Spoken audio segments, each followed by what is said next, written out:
Okay, move consent. All right, next one is 1412, relative to cruelty to non-captive wildlife. A couple amendments here, so.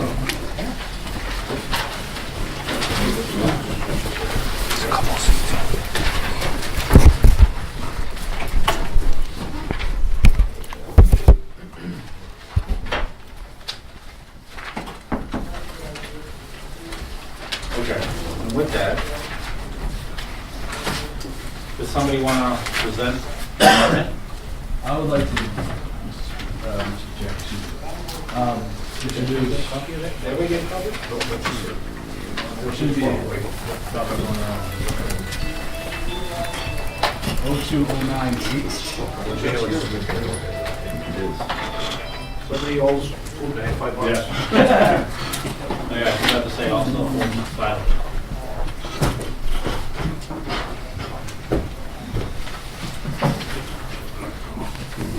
Okay, I think.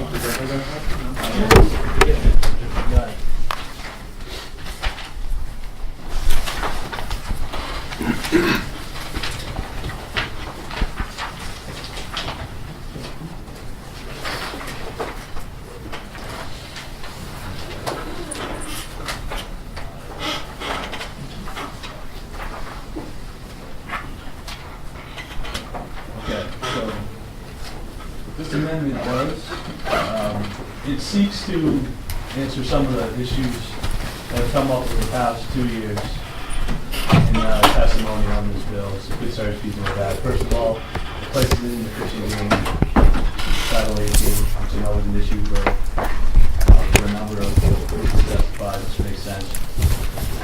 It separates it to a Class B felony for purposely beating, whipping, torturing, mutilating, Class A misdemeanor for knowingly doing so. And I think noteworthy specifically, this replaces the entire bill. Specifically has the third section that makes it pretty clear that is not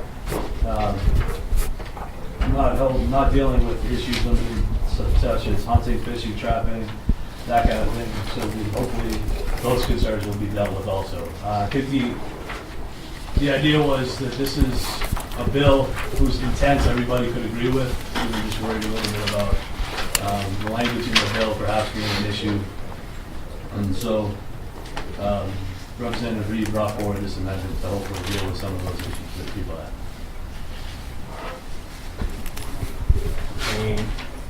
Any discussion on it? Thank you. Yeah. And I know in the discussions that have come up prior to this last year and this year, we heard the original bill 1412. The issues related to hunting, I think, were well addressed, and I think reading the section 3, it appears to me, unless someone can show me otherwise, that this helps alleviate that concern that I think many people would have. So, and there are people obviously who are interested in talking about cruelty to animals as well, and it should maybe satisfy their concerns as well. So this amendment appears to be a compromise of blending concerns on both sides. So it seems to me something I certainly could live with at this time. Thank you. Could somebody please explain to me exactly what they mean by wildlife not held in captivity? The reason I ask that, you trap an animal, that animal is no longer wild. He is in captivity. This addresses wildlife not in captivity. So somebody please explain that to me. I'd like an explanation of exactly what that means. Fishing game, can you explain? I would like to, but I don't know that I can. And that's part of the, I wrote a very similar amendment, or a proposal for a very similar amendment, and I left that out purposely. And the reason I left that out is because it creates confusion, whether an animal is captive or non-captive. The bill I wrote, the amendment that I wrote basically says the same thing without the captivity clause in there. It basically says that it is a Class B, any person who purposely beats, cruelly whips, tortures, mutilates any wild animal, fish, or wild bird, or causes that to happen, purposely is guilty, would be guilty of a Class B felony. The second piece I put in, and this is where it differs from the amendment that's before you, is I put any person who negligently beats, cruelly whips, tortures, and mutilates. I believe yours says knowingly. This one says negligently. So it would take away the burden of proof to prove that someone should have known. This is saying you should have known and you were not responsible enough to find out. You would be guilty, and I chose a Class B misdemeanor rather than a Class A because I know from dealing with courts, you're not going to get someone locked up for a Class A misdemeanor of animal abuse. You will or could for a felony, but my opinion for being in a courtroom is you're not going to get it for a misdemeanor, so I felt the Class B misdemeanor was more appropriate. Then the final provision I put in, instead of trying to come up with all the different animals and all the different exemptions, I tried to make it simple for the courts to understand. I said the provisions of paragraph 1 shall not apply to any lawful manner of taking, open season time limits, or wildlife management practices lawful under Title 18 or the administrative rules adopted under RSA 541. It covers literally all the hunting, trapping, and the fishing practices. Keeping it a lot simpler, in my opinion, took the confusion out, because I don't understand the captivity. I think captivity and non-captivity can be debated. Representative Floyd? I have another question for Fish and Game. You had testified the last time this bill came before us, when we had the whole Flaming Moose incident, that Fish and Game has already the ability to find a way to charge somebody if they find that they have been abusing an animal, abusing wildlife. Is that not true? In some cases we can, yes. In that particular one, you could take illegal possession, illegal take.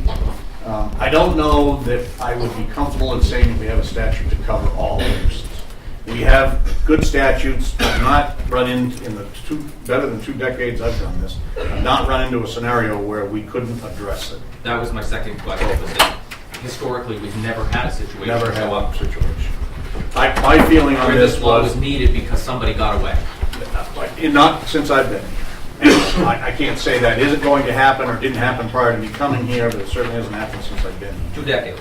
Right. Our concern was that many other states have something in place. My feeling was that, our feeling was that collectively there was an interest in putting something there, and I'm actually okay with that as long as we protect what sportsmen do. Not just sportsmen, but homeowners, Right. farmers. Right. And the way this is written, I think you would protect those actions. Landowners' rights, I think, are important to protect against infliction of harm on their property. This doesn't, the one I wrote doesn't affect any of that. It just would make it illegal to torture an animal. Representative Long? Thank you. My address, I am Jordan again also. Thank you very much. I just want to, you just went through, I think, what I was writing at the same time. In the time you've been a fishing game, the 20 plus years, has there been a problem in the past? I've not seen a case, what I said to Representative Splains, I've not had a case where an animal's been tortured and they couldn't address it.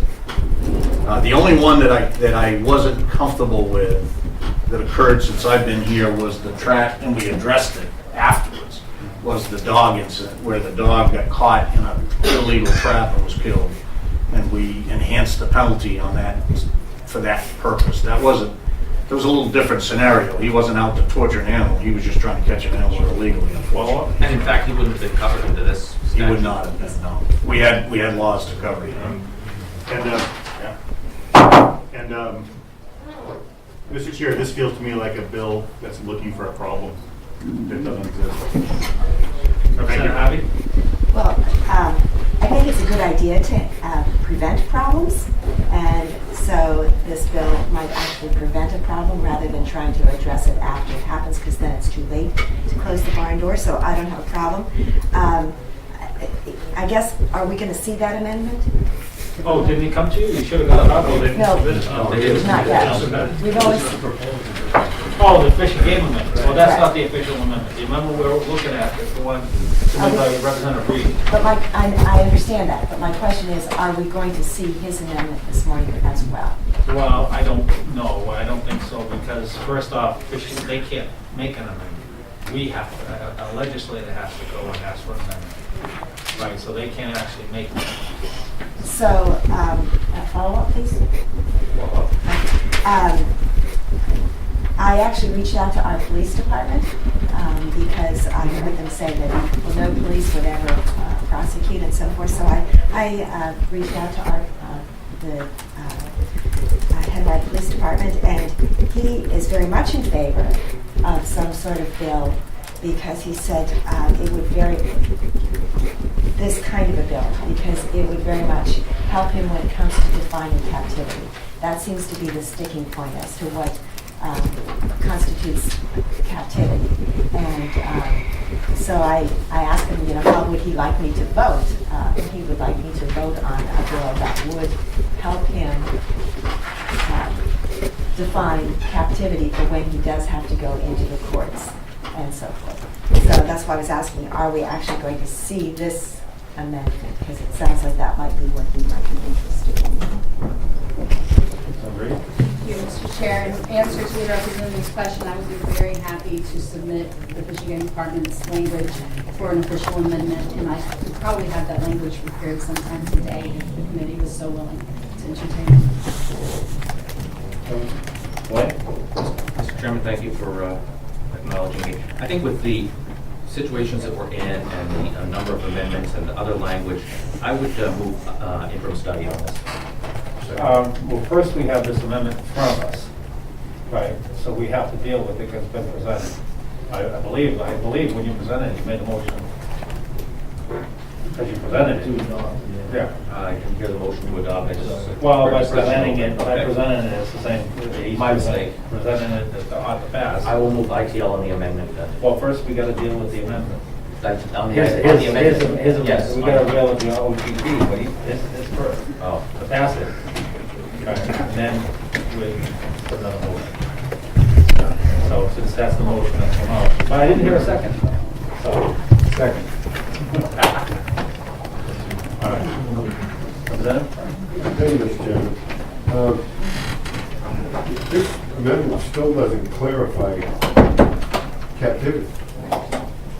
We're waiting for the clarification of captivity, but the bill, part of this amendment really doesn't,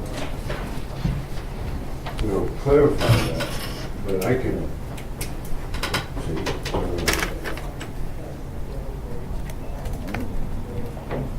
Representative Reed?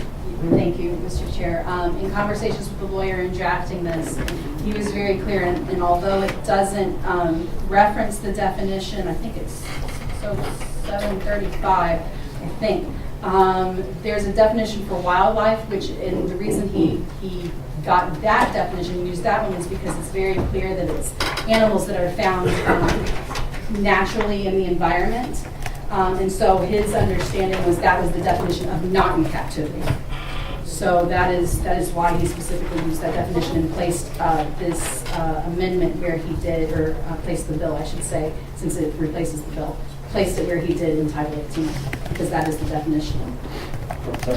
That's still not a clear definition, but if I may, I'd like to ask Colonel Jordan to explain where the wild boar that escaped would be classified under something like that, where they're not found naturally in the environment, yet they're also running free, and they are the property of the place that they escaped from. And how is that handled? Is that non-captive because it's running free? Is it captive because it's owned by somebody? Well, there's the problem. It's debatable, I think. When you use the word captivity or non-captivity, it's debatable. I think it's a better avenue from prosecuting cases. I think it's a better avenue to just leave out captivity and non-captivity, define them as wild animals. There's three definitions that I used in mine: wild animals, wild birds, and fish. That covers all the wild animals, all non-domestic animals, including your boar once it escapes. So in using that definition and staying away from non-captive, to me, was a simpler, more less easy to argue, I guess. Because captivity could argue, I think you could argue captivity is fish in a live well. They're captive, they're not able to escape. I think you can make that argument in a courtroom, and you certainly could argue it in a trial. And I don't know why we would care if an animal is tortured while in captivity or out, we don't want them, I think everybody agrees we don't want them tortured. It doesn't matter whether they're being held or not held. We don't want them tortured. And there are scenarios where you could torture an animal and not have it in captivity by snapping a trap on it and having an animal run around with a trap on its leg or something of that nature. So I don't know why captivity would be key. I would leave it out, just because we don't have a good definition of it, and my concern to be in a courtroom, that opens the door for someone to get away with something, in my opinion. So, and it's just my opinion on that part of it. Representative Reed? Thank you, Mr. Chair. Well, just two things real quick. I think the only reason it ever said, even in the original bill last year, captivity is because of the criminal statute that we have for wildlife in captivity, so then you have to then exempt, while it's a stricter penalty and a stricter definition for that offense. So we don't want to hold, in theory, people with the wildlife up to that, but I would be happy to hold them to that strict level. So it really doesn't matter to me. But I did have a question regarding this idea, is it a bill, looking for a problem? And certainly we heard last year many examples of animals put into, caught in traps with fireworks exploded around them, or firecrackers. We heard about a young man who had been killing some birds or beating some baby birds and then escalated to the point he ended up killing people. And then we heard just this year, and I would like to ask Mr. Jordan, I forgot to say Colonel. I apologize, Colonel Jordan. I was looking for the title. I would like to ask Colonel Jordan about the case that we heard this time around. We're going to just, you could ask some questions on figures and technicalities, but Okay. we're not going to hear this whole thing over I again. apologize. Well, let me just say then, I don't believe he had a chance to weigh in about it during the testimony, but if he has something to say about it, I would be amenable. But there was a case where some baby skunks were beaten to death, and the Fish and Game officer said there was nothing that they could do about that. So if there's something that he has to weigh in on, I'd be happy. Thank you, Mr. Chairman. We see what we're up against right now. We have an amendment here, and we have a possible amendment from Fish and Game. I don't feel comfortable being put with this right on the spot, and we have to make a decision on either one, or both. I hate to see them both killed, or at least this one killed, because it has merit. But on the other hand, Fish and Game has a potential amendment that might have some merit also. So we're looking, in my opinion, at merging the two together. And the time is not there to adequately do this. So I would support Representative Swain's idea of interim study, so both parties can get together with their amendments and come up with something that's feasible and acceptable to both. Because right now it ain't working. John. Mr. Chairman, would a motion to retain be more appropriate? Well, that's exactly what Interim the study is interim the study second. is in the second year. Retain and work on it. And try to come up with a language that everybody would accept and present it to the next board. This is the second year. Interim study, huh? So Representative Harvey, actually. Well, that was kind of my question. I was just wondering how interim study worked. The relatively new say it would be, we've got a study for this year and then come to the Fish and Game Committee people next year. Whoever happens to be here, whether it be us or somebody else. That was I just didn't understand the procedure. I'm just trying to get the right legal term here. If we wanted to pull this down later, just put it off for a while and bring it down, would it be better to table it until? You can't. Well, you could, but you need whatever the requirements are once it's crossover, to take it up. Well, it sounds like these amendments are going to come pretty fast. This is an early bill, it has to be done by next week. But this is an early bill, that's why we're doing this exactly right now. So, Was there a motion? I think Representative Moser wants to say something. Representative? Can we not withdraw the amendment Yes, and then go to interim study? right, if you would, well, actually, you put it with. You presented it. Yeah, so you'd have to withdraw the amendment. Or withdraw the second, someone withdraw the second. I believe that's Representative Mann. Are you gonna withdraw the amendment? I mean, I'll withdraw the second, but I'm not gonna do it unless I know you're gonna. Okay, so for the amendment, so we're no longer on the amendment, now over the further. Interim study. Okay. Blaine moves interim study On the bill? on the bill itself, yeah. Well, I get it sidetracked Wait, here. point a procedure question, again, because I don't understand. So, I hear what you're saying, and I don't think that's a bad idea at all in trying to maybe mesh this amendment with what he's saying. Does his amendment have to come before us? Oh, No. they will come to us. Okay. If we have a meeting, they will come to us. So and we we don't can have reach out to- to them at any time. Okay, so that we don't have to take action on that No. in order to mesh it with this? No. Thank you, Oh, Mr. well, Chairman. no, Sorry. sorry. I was just going to say, I'm perfectly happy not meshing, but simply replacing my amendment with the one the Fish and Game has drafted. And I could have that ready today if this committee was willing to accept this at the end of the day instead of right now. I'm gonna just, before you guys talk, I'm gonna say something, because I haven't spoken yet, but I'm gonna tell you, on this particular amendment, if we're gonna be in the same position, because now you gotta bring another amendment, and we're gonna have to digest that, right? So it's just too much to try to digest on an early bill, that this probably should have been, too bad it wasn't part of the first year like this, the amendment, because then we could have done something the second year. So all we can do is make recommendations. So, Representative? Thank you. I've seen the proposed amendment for Fish and Game.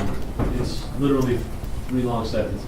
I don't think it would be difficult for us to go ahead and get it drafted, presented exactly today or next week. Do it later in the day. Representative Voss. Mr. Chairman, we knew this bill was coming this morning. We got this at 10:15, we got this at 10:17. That's a lot to digest. Now we're talking about another amendment coming in. I mean, we need a break here.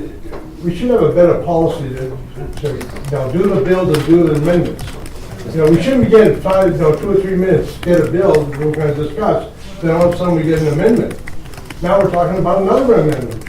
Today's the day for the bill to discuss the bill. We're going to be tied up with amendments. I'll just remind people there's a motion on the floor already for the study. Yeah, there is a motion for interim study, but we can discuss the motion, and that's what we're doing, so. And could we back up and sir, and tell me who made the motion and I who made the seconded motion, it? and Bob seconded it. Thank you. We can discuss the motion, so that's what, and so. Representative? Mr. Chair, when is the deadline that we have to have this bill, because it has an FN at the end of it? Tuesday. Next week. Yeah, it's an early bill, so it has to be Okay. done. It has to be out on the calendar. And we're meeting next Tuesday, aren't we? Yeah, but, you know, that's the deadline. That's like, well, Deadline. If we don't like it, we vote no. If we like it, we vote yes on next week. On It's a a lot of- replacement for it. it's a lot of work because it's the last day. So all those bills. Yeah, I mean, that's a good point. We're going to be here next Tuesday anyway. We can get everybody this proposed amendment today, give them a week to digest, to look at it, then we come back and exactly Tuesday morning with the other bill.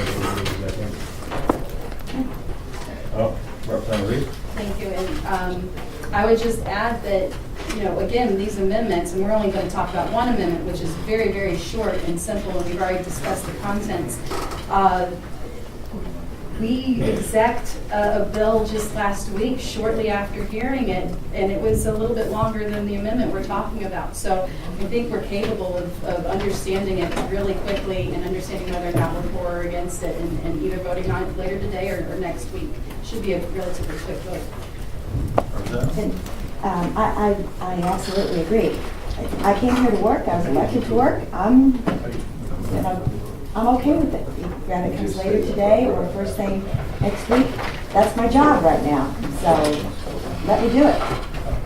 Okay, Representative Plum? Thank you, Mr. Chairman. I'd like to make a motion to move to vote on this. Motion on the floor already. Call the question. Call the question. Thank you. Okay. Mr. Chairman, Well, the question's been called. Yes, but before we vote, can I have a 5-minute caucus with Yes. the Yeah. Democrats? Okay. Sure. Recess for a minute. And are we here? We are on HB 1412 and current motion, well, the question has been called, motion for interim study. So clerk will call the roll. The roll call on HB 1412-FN. It says Blaine, seconded by Representative LaRue, and the motion is interim study. Webb. Yes. LaRue. Yes. Klaus. Yes. Long, yes. Spillane. Yes. Tilton. Yes. Brown. Yes. Como. Yes. Howard. Yes. Ozel. Yes. Carr. Yes. Mazer. Yes. Manley. No. McNamara. No. Partno. No. Thorntonville's not here. Harvey. No. King. No. LaFlame. No. Reed. No. Connors is not here.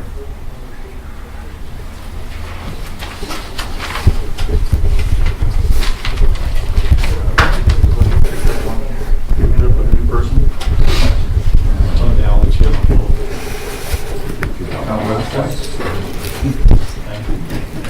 We've got 19 this round. Ellen wasn't here for some of the. Oh, thank you very much. Yeah, Oh, that's right, you were Oh, here. I'm sorry, I haven't signed in yet. The motion to interim study is passed 12 to 7.